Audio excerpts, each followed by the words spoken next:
Hey, colors out there. This is Nathan. Doing another episode of Tips and Tricks today, and this one here doing the long-awaited painting style.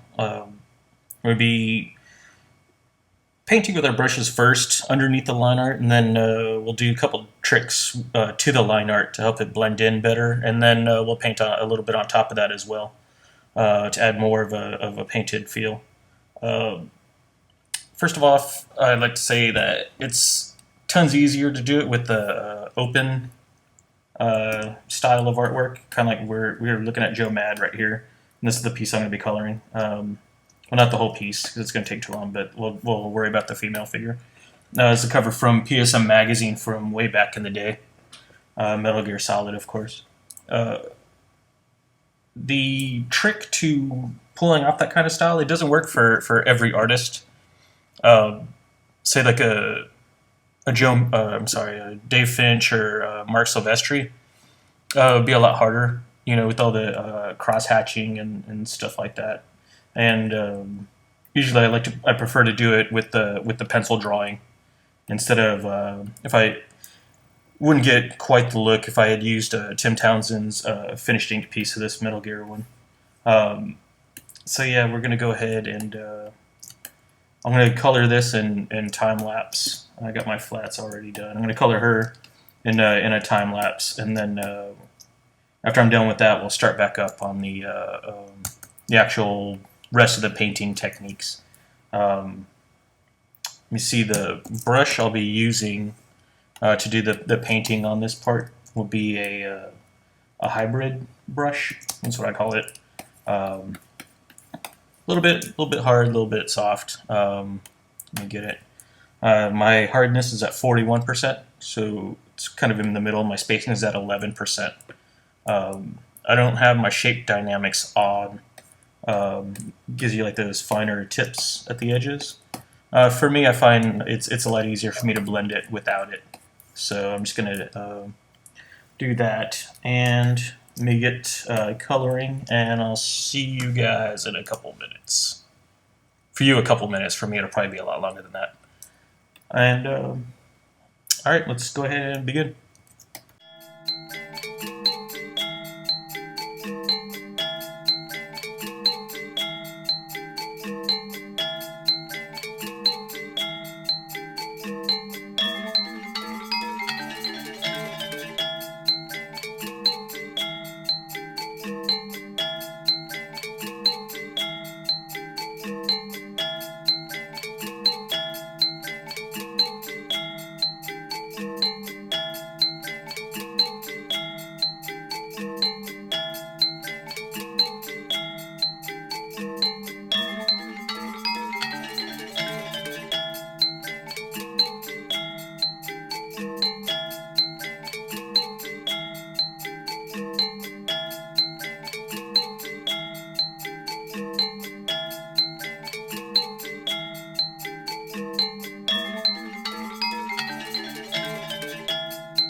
All right, welcome back.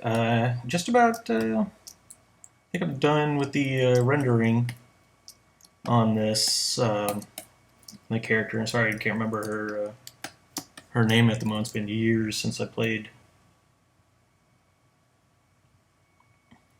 Yeah, just leaving that purplish color. That's fine. Don't want to nitpick all day about it. A little brighter highlight on her lip there. Okay, I got that. So here's what it looks like. Depending on the art style, sometimes I would go in maybe like a harder edge brush, get a little bit more of a painted look, but I think this is going to work fine. All right, so we have our line art, and let's see what we're going to do. You hold down your Command or Control key and click on your thumbnail. That's going to load that up as a selection. Now go to the layer you have your colors on, and just hit Command or Control J. That's going to copy your colors, but in that line art selection. So you can see it's picking up the colors, but it's still the line art. So with that, what we'll do now, we'll go to our hue saturation, and we'll darken it and pump up the saturation as well. So you can see like the artwork is becoming like the color of the it's a darker version, darker shade of the colors that we had laid down. That's why you saw me go in here and put down darker shades and stuff like that, even though we weren't seeing it with just the black and white line art. Pump the saturation a little bit more. I'm kind of digging that. Each piece is going to be different, so you just kind of have to find your medium point, what works best for you. I can see that we got like these jagged, how jagged it is because because of how our flats are done. But we'll go ahead and we'll fix that right now. On top of everything, I'll start a new layer, and we just title that paint over, whatever. Doesn't really matter. And what we'll do, well, first of all, let's go back to our new line art layer with the colors in it. We'll get a black. We'll do the eyes. Keep those nice and black, so it always looks nice.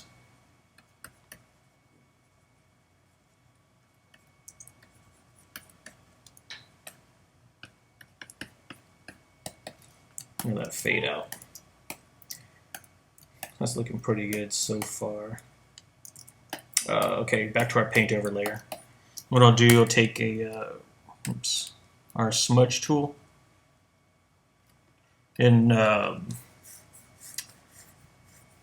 think the shortcut for that used to be R, but now that's in Photoshop CS5 and later. That's now the rotate tool. So as like out of the box, there's no shortcut for it, but it's a little hand right here with the finger, so you can smudge stuff around. You can assign shortcuts to it if you like, but I'm just used to just going over and clicking at this point now. I don't bother. Oops. Make sure we got sample all layers on at the top. Let's go around the edges. This will soften those parts that we were talking about before with the jagged edges.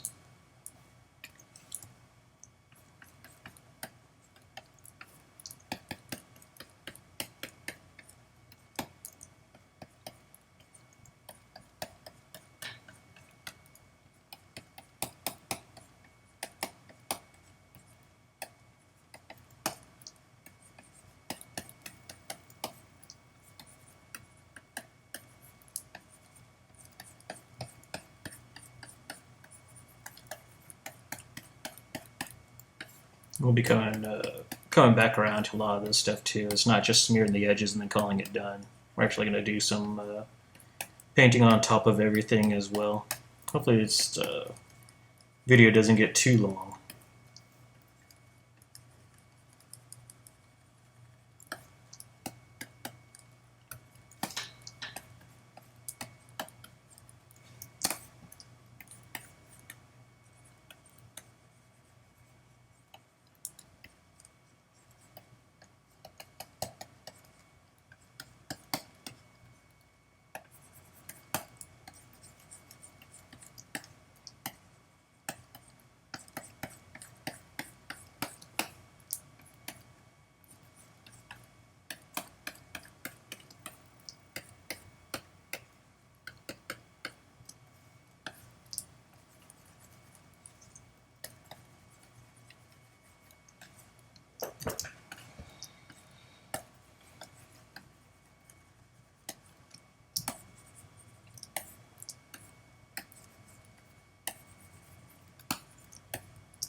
Let's just smudge those straight pixels out in there.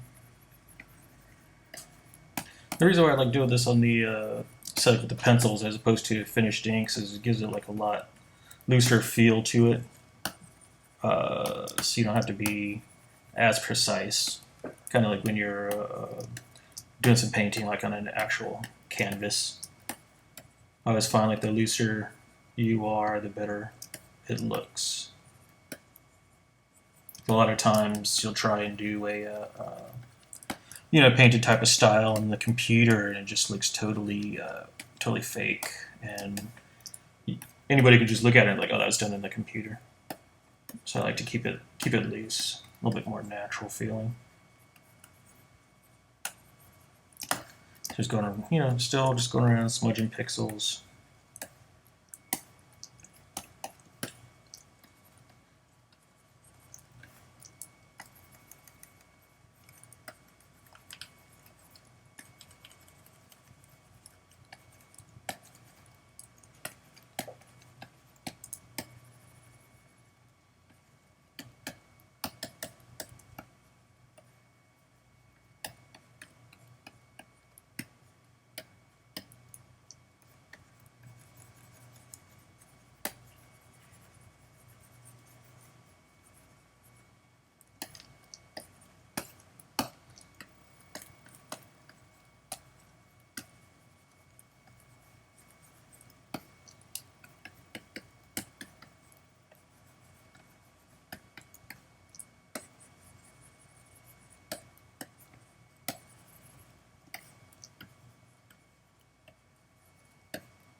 Yeah, I wouldn't want to do a monthly book like this. It just takes too long. Maybe hire somebody as a pixel pusher to go in there after you're done coloring it. But yeah, the guys that originally colored this PSM cover, Liquid, actually they were like Arn Lucen and Chris Leitner. Both worked with those guys when I was at Extreme Studios. Both amazing people, and Chris directly helped me get started on the path to comic book coloring, and taught me a great deal about what I know, lighting and stuff like that. Same with the other guy at Extreme Studios was Byron Tallman, and at first he has a totally different way of looking at things, and before I was always stuck on coloring everything local colors, it's like on Wetworks, I would always get my editor would get upset. It's like, man, I just get sick and tired of all these grays and browns and everything. I was like, well, they're big scenes, everybody's in a cave, what do you want me to do? And Byron was the kind of guy, he would just go in there and, yeah, it's like a bunch of rocks and stuff like that, but, the cave is, this cave is purple, or, just getting some mood lighting in there. And never really, early on, I didn't have that grasp on things, and he really taught me a lot of stuff as well.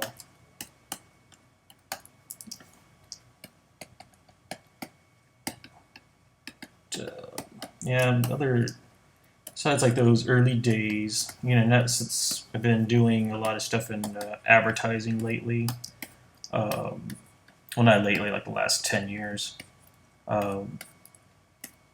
It's been a lot of color stuff. It's mainly been on the job. Pretty much all my Photoshop is from on the job training. Another guy I like to thank would be Jochen Welchen's Guru FX. He's the one that first got me onto Photoshop. He taught me how to set up my line art on my own layer and stuff like that.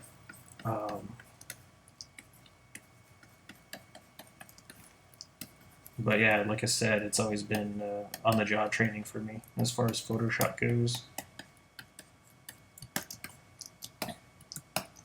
But you know, if you ask me, I think that's the best way to learn. You know, you're gonna make mistakes, and the sooner you get over that, you know, that fear, you know, the better.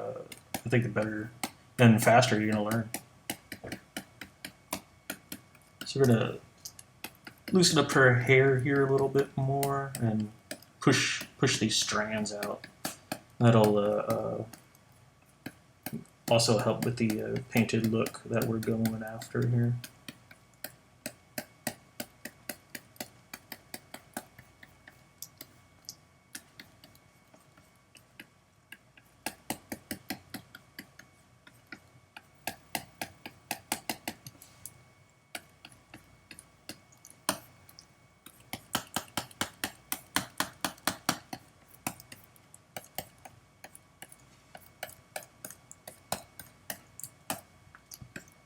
So let's get in there.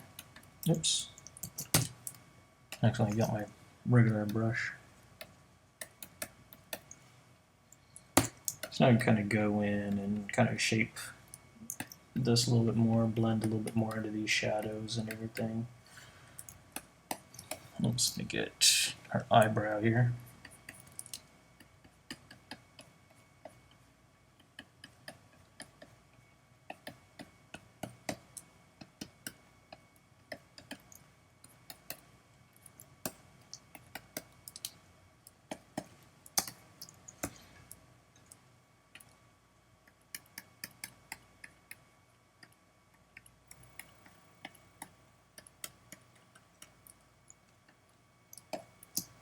I'll go ahead and throw in a little bit of this white. Actually, I'm going to switch here to a harder edge brush. If I can find it. Hard edge brush. There we go. I'm going to have my shape dynamics on for this. Give me a little bit more control over what I want to do here. So again, we're just going in. I'm going to paint a little bit, smudge a little bit, just to keep with the look, keep it consistent.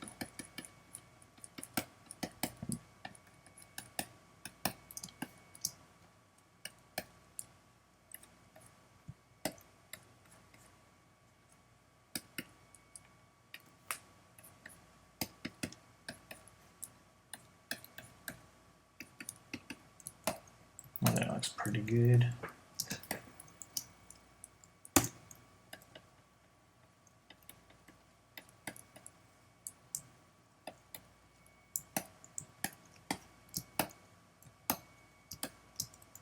Go a little bit of white. Adds more. Hit up this leather here to make it look really nice and hot. Nice bright light hitting on it. Yeah, it punches it up really nicely. Do the same down here. Oops.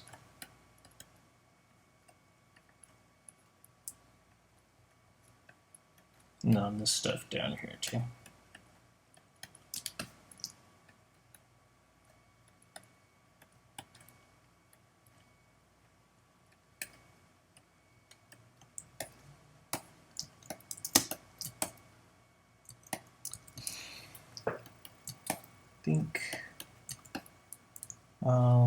Let's sharpen up the edges on here a little bit.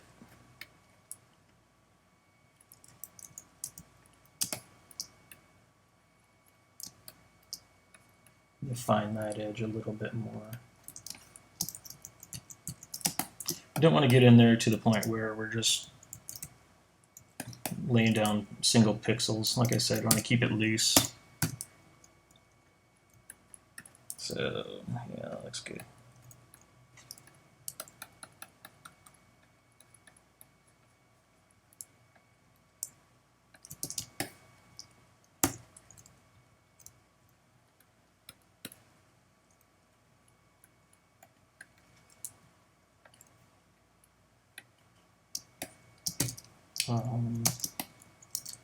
Let's define this, oops, this edge some more.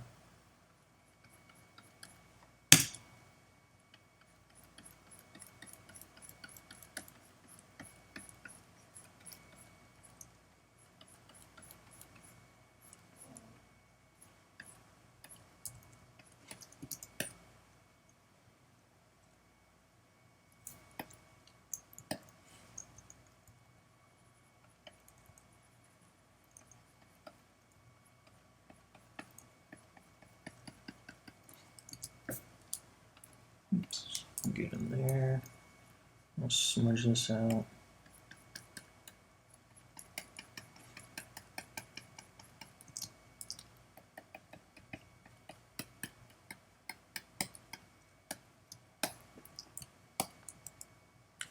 And do the same thing on this other blade.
Nah. Trying to think what else we could do on this. Say maybe we can add like a little bit of a rim light. Maybe there's like a bluish light coming from this this direction. Let me do that on a separate layer in case I want to change the color or something later.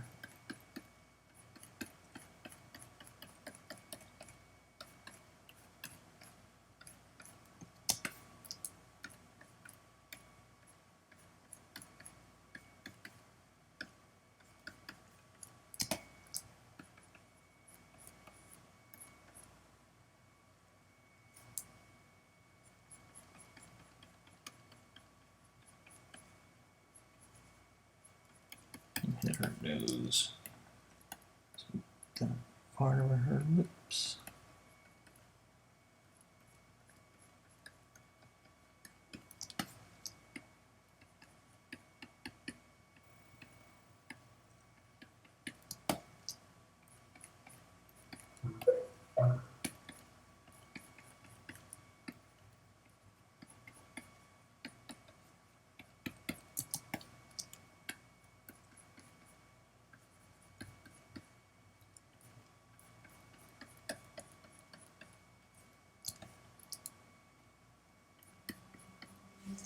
This side of her breast as well.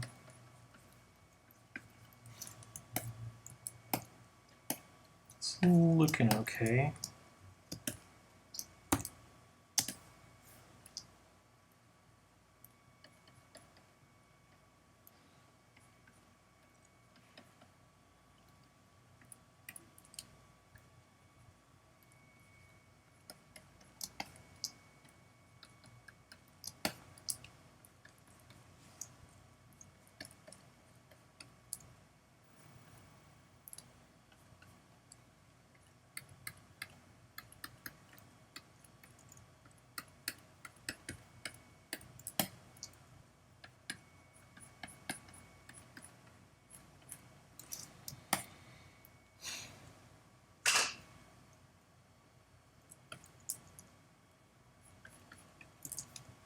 Let me go back to paint over here. Let me blend this in a little bit more.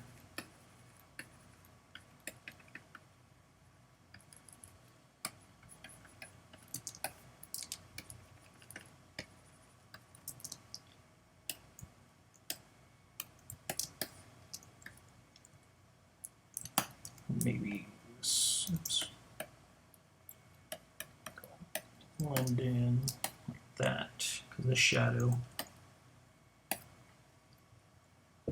Yeah, that's looking pretty good. Here we'll just do a white.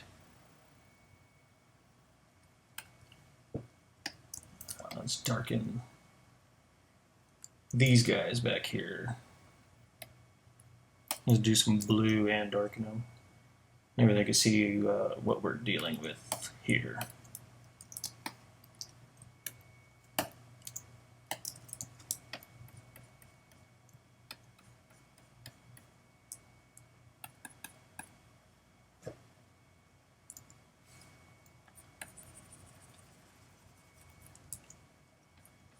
Oops.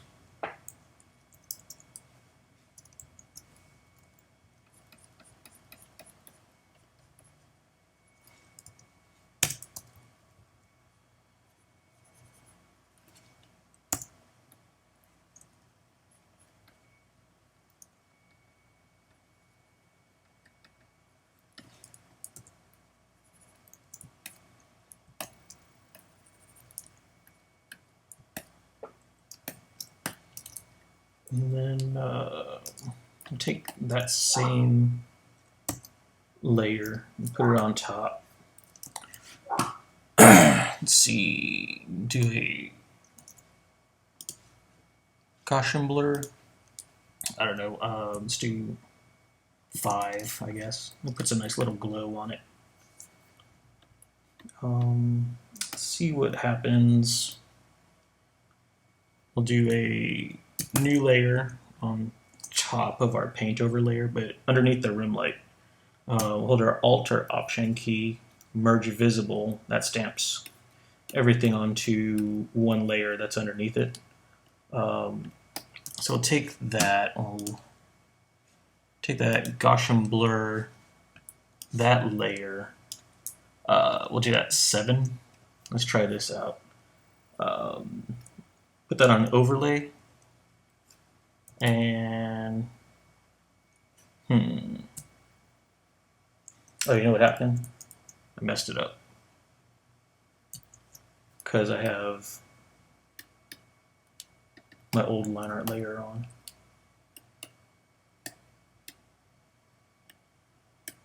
Yeah, I forgot to throw that one away. That messed me up. Alright, so let's do this again. Paint over on. So merge visible. Alright, there we go. Then blur at 7 pixels, set it to overlay. That's looking better. I dropped it down to 30%. I think gives us a nice effect. And then with the turning the rim light that we just did, turn that back on and inner glow back on. I think we're good to go. I'm gonna get a soft eraser. I'll erase this a little bit more down here at the bottom, just the glowy part. Of course, it's going to be brighter up towards the top, so we'll do that. And soft airbrush, a little highlight on both of these blades here.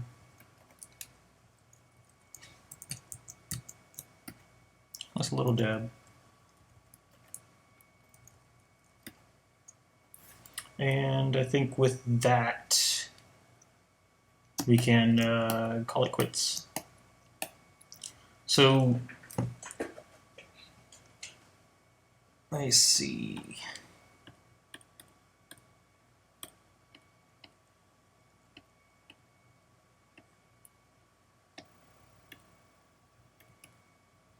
Huh, something happened weird here. Sorry, let me fix it. It's just bugging me.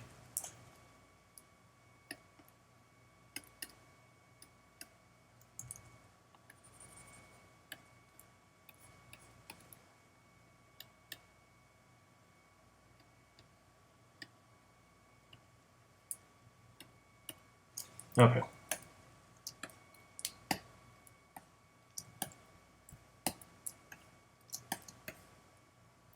Oh, okay.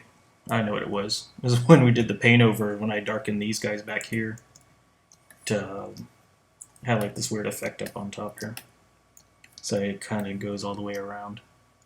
All right, well, you guys get the gist of the how I do the painted look. Other people might have different approaches, but this is the way I like to do it. It's a lot easier workflow, I think, than starting from scratch and just painting over the whole thing. I like to incorporate the line art so that the artist's work still shows through. And yeah, that's going to do it.